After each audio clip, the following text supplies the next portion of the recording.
Welcome to McAfee's Database Security product overview. Today we will look at securing your databases against known vulnerabilities, unknown SQL injections, or unauthorized access. We can see 3 database instances monitored with either vulnerability assessment or database activity monitoring. In order to find new database instances, the easiest way is to start a network scan. This network scan will allow you to scan a specific IP range or port range for new database instances. It can also be scheduled. This will allow you to discover new database instances within your environment, whether these are development instances, staging, or production instances. We can see we found 2 new instances in this environment, Oracle and MS SQL. We can provide already credentials in order to start the vulnerability assessment process. Next, we will look at our vulnerability assessment tests.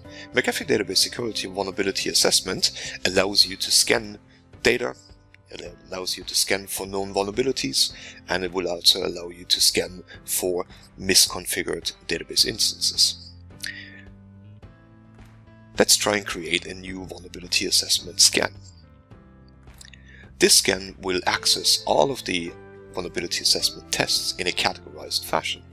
You can see there is very specific categories for data discovery, GDPR, default passwords, misconfiguration, known vulnerabilities, or more broad user rights management or personal information tests. Selecting the action will allow you to either create a syslog file or to report on the finding on the console. Also, we can select which individual database instance we would like to scan or which database group. And equally to the network scanner, we can schedule the scan to run at a specific time or day. Now I've prepared a scan beforehand, which will look at data discovery and vulnerability. So let's have a look at the result of this. This scan was running on a SQL 2008 server, and we can see it came back with some results. We can see there is a vulnerability reported, and also when we drill down we can see clearly some more detail. We're providing a vulnerability description, and if there is a CVE we will also provide the CVE to this vulnerability. Now let's have a look at one of the data discovery scans, and we can clearly see we have discovered some credit card information.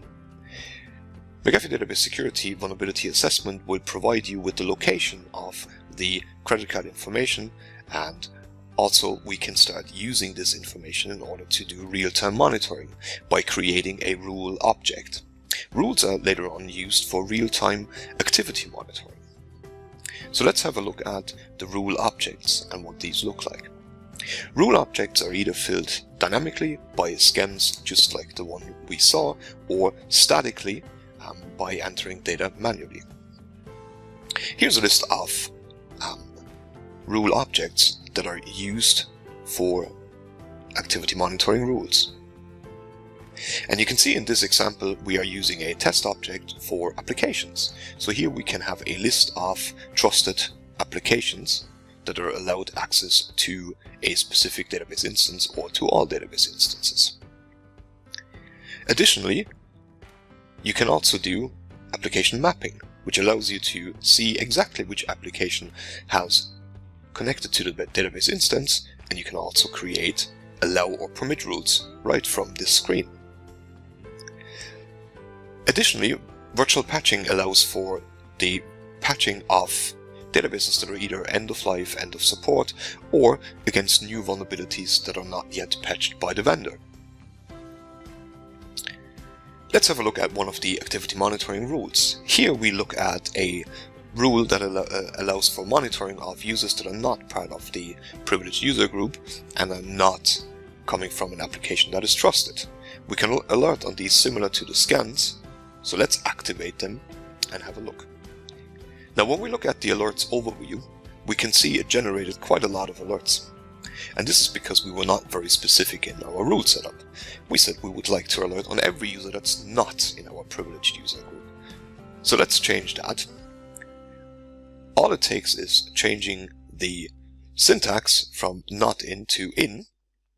So now we only monitor any user that's within that user group and within that object. So now let's go back. In order to showcase, let's log into the database and have a look at the tables.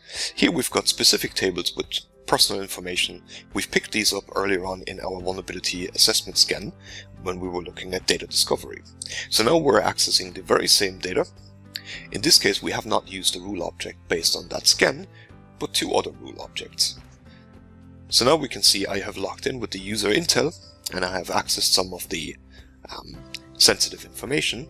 And as you can see, the alerts page updates automatically and we will see first new alerts. Now when we look back into the rule objects, in this case clearly the user was part of the privileged user group, as you can see, and the application that was used was not part of our trusted programs. So when we look at the details of the alert, we will see exactly what was executed within the database, from where, from whom, and the exact statement. This allows us to do complete real-time activity monitoring. If you have any further questions, please feel free to contact us directly. Thank you very much.